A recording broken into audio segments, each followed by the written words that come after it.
जय माता दी। दोस्तों कैसे हैं आप लोग, यह बताने के लिए कमेंट में जय माता दी जरूर लिखें। माता रानी सबका कल्याण करेंगी। दोस्तों आज के इस वीडियो के माध्यम से हम आप लोगों को नवरात्रि की संपूर्ण जानकारी देंगे।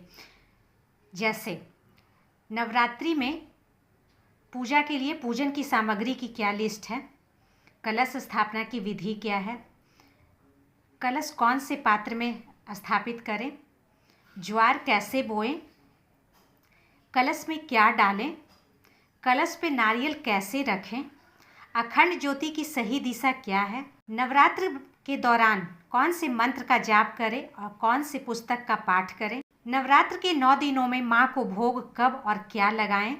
साथ ही साथ अगर आप नवरात्रि का 9 दिनों का व्रत रख रही हैं तो व्रत के दौरान क्या खाएं क्या नहीं खाएं। जी हाँ दोस्तों, नवरात्रि की संपूर्ण पूजा की विधि बताएंगे कि आप नवरात्र में 9 दिनों का व्रत रख रही हैं तो आपको इन चीज़ों को जानना बहुत ज़रूरी है। वीडियो स्टार्ट करने से पहले आप लोगों से रिक्वेस्ट है, अगर अभी तक आपने मेरे इस घरेलू खबर चैनल को सब्सक्राइब नहीं किया है तो चैनल को सब्सक्राइब करेंगे। वीडियो पसंद आएगा वीडियो को लाइक करेंगे और जितना ज़्यादा से ज़्यादा हो सके मेरे इस वीडियो को शेयर करेंगे। नवरात्रि में माँ दुर्गा के 9 रूपों 9 शक्तियों का पूजन किया जाता है। नवरात्रि के पूजन की शुरुआत पहले दिन कलश स्थापना के साथ होती है। आने वाले 9 दिनों तक लोग व्रत उपवास और माँ दुर्गा के सप्तशती पाठ तथा जागरण हवन आदि भिन्न भिन्न तरह से पूजन करते हैं। नवरात्रि के पूजन से पहले पूजन की सामग्री हमें जान लेना जरूरी होता है ताकि पूजन के दौरान हमें पूजन सामग्री को लेकर परेशान न होना पड़े। तो चलिए जानते हैं नवरात्रि पूजन के लिए पूजन की कौन सी सामग्री की ज़रूरत पड़ेगी। तो सामग्री की पूरी लिस्ट क्या है। अगर आप कलश की स्थापना कर रहे हैं तो कलश स्थापना के लिए एक कलश, यह कलश आप या तो मिट्टी के, तांबा के, कांसे के, पीतल के या चांदी के ले सकते हैं, लेकिन भूलकर भी स्टील का कलश नहीं रखना है।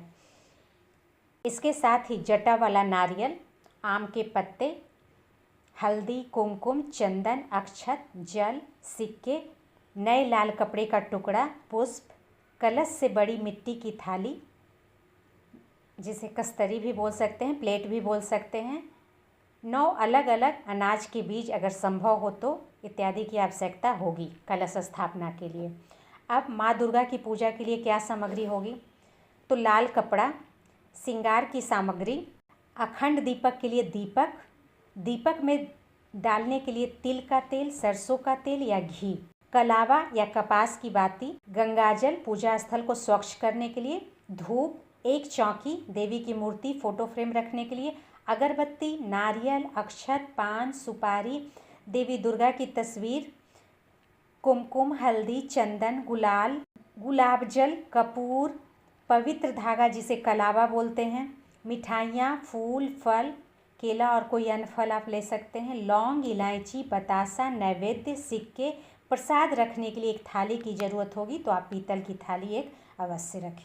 कलश स्थापना के लिए चलिए कौन से सामग्री की ज़रूरत होगी, तो जैसे ज्वार बोने के लिए मिट्टी का पात्र, साफ सुथरी मिट्टी, जौ या गेहूं, घट स्थापना के लिए कलश, शुद्ध जल, गंगा जल, कलश को ढकने के लिए ढक्कन, मिट्टी, आम के 5 पल्लव, रोली, मौली, सुपारी, हल्दी की गांठ, सिक्का, इत्र, दुर्वा, अक्षत, जटा वाला नारियल, लाल कपड़ा, नारियल लपेटने के लिए फूल, माला, फल, मिठाई, धूप, दीप इत्यादि सामग्री।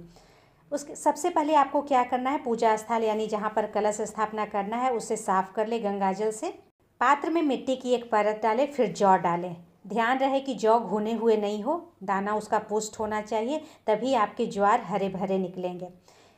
मिट्टी की दूसरी परत डालें, पुनः जौ डालें एवं पुनः मिट्टी की एक परत डालकर जौ को पूरी तरह से ढक दें और थोड़ा शुद्ध पानी छिड़क कर पात्र के बीचों बीच कलश को रख दें। कलश पर स्वास्तिक बनाकर कलश में मौली बांधें। कलश में गंगाजल थोड़ा सा और शुद्ध जल लेकर पूरा भर दें। कलश में सुपारी, हल्दी की गांठ, 1 रुपये का सिक्का, अक्षत, दुर्वा, फूल और इत्र डालकर आम के पत्ते रखकर ढक्कन से ढक दें। ध्यान रखें कि ढक्कन को चावल से भरना है। उसके ऊपर नारियल में लाल कपड़ा लपेटकर मौली बांधकर कलश पे रखें।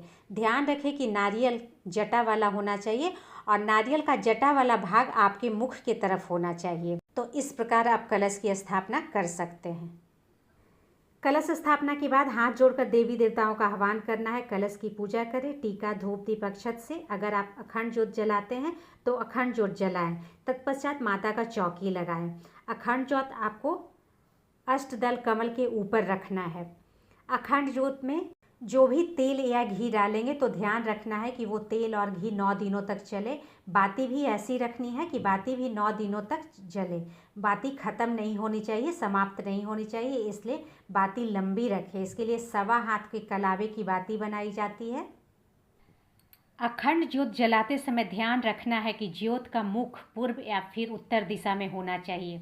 अखंड ज्योत जलाने से पहले हाथ जोड़कर श्री गणेश, देवी दुर्गा और शिव जी की आराधना अवश्य करनी चाहिए। नवरात्र के दिनों में माँ दुर्गा को प्रसन्न करने के लिए चंदन की माला लेकर प्रतिदिन ओम दुर्गाय नमः मंत्र का जाप करना चाहिए। मान्यता है कि इन मंत्रों के जाप से माँ दुर्गा प्रसन्न होती है। इसके अलावा आप 9 दिनों तक दुर्गा सप्तशती का पाठ कर सकते हैं तो बेहतर परिणाम मिलेंगे। साथ ही बता दें कि माँ दुर्गा को भोग क्या लगाना चाहिए, तो आप 9 दिनों में माता के 9 स्वरूपों को अलग अलग प्रकार के उनके प्रिय भोग लगा सकते हैं। उसका वीडियो मैंने डाला है, लिंक मैं डिस्क्रिप्शन बॉक्स में डाल दूंगी। साथ ही अगर बता दूं कि नवरात्रि में माँ दुर्गा को हर दिन 7 इलायची और मिश्री का भोग लगाना चाहिए। मान्यता है कि ऐसा करने से सुख और वैभव की प्राप्ति होती है। ध्यान रखें कि माँ की पूजा सुबह और शाम दोनों समय करनी है तथा भोग भी आपको दोनों समय ही लगाना होगा। अब चलिए जानते हैं कि अगर आप नवरात्र के व्रत रख रहे हैं तो व्रत के दौरान आपको क्या खाना चाहिए, क्या नहीं खाना चाहिए। तो 9 दिनों के व्रत में अन्न का सेवन भूल कर भी आपको नहीं खाना है। आपको बता दें कि इन दिनों आप एक टाइम फलाहार रहें और एक टाइम आप सेंधा नमक का इस्तेमाल कर सकते हैं। सेंधा नमक का इस्तेमाल आपको संध्या समय में पूजा के बाद करना है। फल में आप कोई भी फल ले सकते हैं, चाय, कॉफ़ी, ड्राई फ्रूट्स ये सब ले सकते हैं। वहीं आपको बता दें कि सेंधा नमक में आप सिंघाड़े के आटे का हलवा, कुट्टू का आटा, समा का चावल, मखाने फ्राई करके, साबूदाने की खिचड़ी आप बना लें, ये सब आप ग्रहण कर सकते हैं। तो दोस्तों उम्मीद करती हूँ कि आज की जानकारी आपको बेहद पसंद आई होगी। वीडियो को लाइक करें, शेयर करें और चैनल को सब्सक्राइब करें। थैंक्स।